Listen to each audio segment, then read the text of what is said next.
I'm going to read Mysticism and Symbolism. Page 63. This is under C. We were at 3 criterion of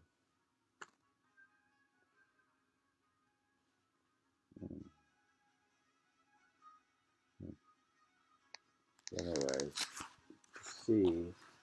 Those who are conscious, rather, of the divine as a transcendent life eminent in the world and the self, and of strange spiritual seed within them, by whose development man, moving to higher levels of character and consciousness, attains his end, will see the mystic life as involving inward change rather than outgoing search. Regeneration is the watchword. They will choose symbols of growth or transmutation, saying with Saint Catherine of Genoa, my being is God, not by simple participation, but by a true transformation of my being. So this is the argument of internal transformation. These 3 groups of mystics, we have 3 types of mystics. One goes on a journey, and the other one has a romantic or something, passion. The third is transformation. These 3 types of mystics then stand for 3 kinds of temperament, and we may fairly take as their characteristics forms of symbolic expression. Calling the mystic quest, that's like the journey. The marriage of the soul, that's romantic. And the great work of the spiritual alchemist. So if you're doing internal transformation, it's a great work. And if you're following the path of love, it's the marriage of the soul. And if you're on a journey, it's the mystic quest.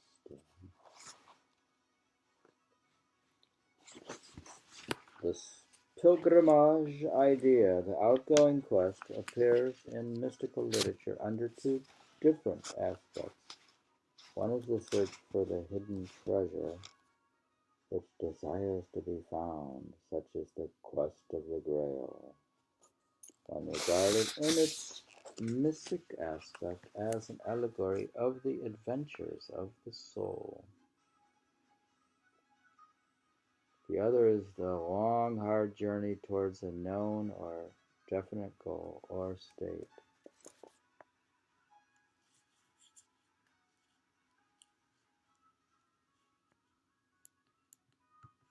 Such as Dante's Divine Comedy, the Bunyan's Pilgrims Progress. Each in their manner are faithful to descriptions of the mystic way. The goal of the quest, the Hyperion of Dante, the beatific vision or fulfillment of love, is often called Jerusalem by the Christian mystics, naturally enough, since that city was for the medieval mind the supreme end of pilgrimage. By Jerusalem they mean not only the celestial country, heaven, but also the spiritual life, which is, quote, itself a heaven. Right as a true pilgrim going to Jerusalem, says Hilton, leaveth behind him house and land, wife and child, and maketh himself poor and bare from all that he hath, that he may go lightly without letting. Right so, if thou wilt be a ghostly pilgrim, thou shalt make thyself naked from all that thou hast. Then shalt thou set in thy heart wholly and fully that thou wouldst be at Jerusalem, and at none other place but there. Jerusalem, he says in the same chapter, is as much as to say a site of peace, the token of contemplation and true perfect love of God. Under this image of a pilgrimage, an image as concrete and practical as remote from the romantic and picturesque for the medieval writers, who used it as a symbolism of hotel or high railway train, would be to us the mystics contrive to summarize and suggest much of the life's history of the ascending soul, the developing spiritual consciousness, the necessary freedom and detachment of the traveler, his departure for his normal life from his normal life and interest, the difficulties, enemies, hardships encountered on the road, the length of the journey, the variety of the country, the dark night which overtakes him, the glimpses of destination far away. All these are seen more and more as we advance in knowledge to constitute a transparent allegory of the incidents of man's progress from the unreal to the real. Bunyan's was but the last of a long series of minds which grasp this fact. See, we haven't read the Pilgrims Progress, so we haven't made any progress at this point. The traveler, says the Sufi Aziz bin Muhammad Nafasi, Nafasi, Nafasi, in whose book, The Remotest Aim, the pilgrimage symbolism is developed in great detail. I haven't read that either. It is the perceptive or intuitive sense of man. The goal to which he journeys is knowledge of God.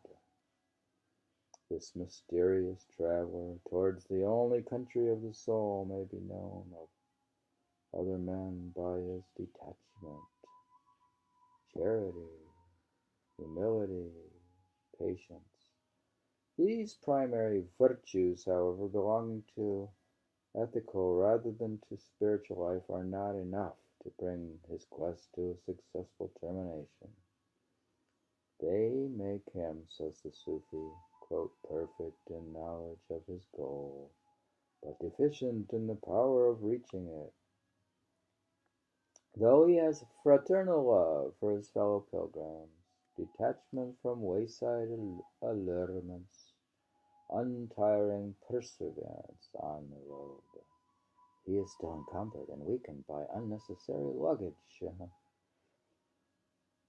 This is like decluttering, I guess. The second stage of his journey, therefore, is initiated like that of Christian by a casting off of his burden of total self-renouncement, the attainment of a Franciscan poverty of spirit, whereby he becomes perfectly free. Having got rid of all impediments in the spiritual quest, he must now acquire or develop in their stead the characteristic mystic qualities, or three aids of the pilgrim, which are called in this system attraction, devotion, and elevation. Attraction is consciousness of the mutual desire existing between man's spirit and the divine spirit, of the link of love which knits up reality and draws all things to their home in God. This is the universal law on which all mysticism is based. It is St. Augustine's quote, "Thou hast made us for thyself, and our hearts can find no rest except in thee." This quote, the natural magnetism, then, once he is aware of it, will draw the pilgrim irresistibly along the road from the many to the one. His second aid, which is devotion, says the remotest aim, is a phase of great depth and beauty, and is, quote, the prosecution of the journey to God. Prosecution of the journey to God and in God. It embraces, in fact, the whole contemplative life. It is the next degree of spiritual consciousness after the blind yielding to the attraction of the yield of the real and the setting in order of man's relation to his source. The traveler's journey to God is complete when he attains knowledge of Him, illumination, in the language of European mystics. The point at which this is reached is called the tavern, the resting place upon the road where he is fed with the divine mysteries. There are also wine shops upon the way, where the weary pilgrim is cheered and refreshed by a draught of the wine of divine love. Only when the journey to God is completed begins the journey in God, that which the Christian mystics call the unitive way. And this, since it is the essence of eternal life, can have no end. Then finally, elevation, this pilgrim's third aid, is the exalted or ecstatic form of consciousness, peculiar to the contemplative, and which allows the traveler a glimpse of the spiritual city towards which he goes. So that's a glimpse. The Sufi poet Attar, in his mystical poem, The Colloquy of the Birds, or The Conference of the Birds, has described the stages of this same spiritual pilgrimage with greater spiritual psychological insight as the journey through 7 valleys. The lapwing, having been asked by other birds what is the length of the road which leads to the hidden palace of the king, replies that there are 7 valleys through which each traveler must pass. But since none who attain the end ever come back to describe their adventures, no one knows the length of the way. We're talking about the types of mystics, and one type that takes the journey, the pilgrimage, or the mystic quest, remotest aimed, where you stop at the wine shops, the Pilgrims Progress, and the Divine Comedy. We just read to page 64, ending with The Conference of the Birds by Attar. That's reading from Mysticism and Symbolism. Do you have any comment? No, it's Too not early? as interesting as it was No? earlier at the beginning. No? You're not on a quest to the mystic path, or the quest, or the journey, on the Divine Comedy? I heard that a lot. Yeah, the path. It's called a path for we get on the path. And we could stop at the wine shop if we get thirsty. With Attar, we could go to the Conference of the Birds. You read that? That's an excellent book. Are you kidding? You read it. I read the Divine Comedy and the Conference of the Birds. We didn't read it online, the Conference of the Birds, and you haven't read the Conference of the Birds. You read it to me. I read the Conference of the Birds. Really? Not all of it, but we haven't read Pilgrim's Progress. But we haven't made any progress either. We only read this book up to 64.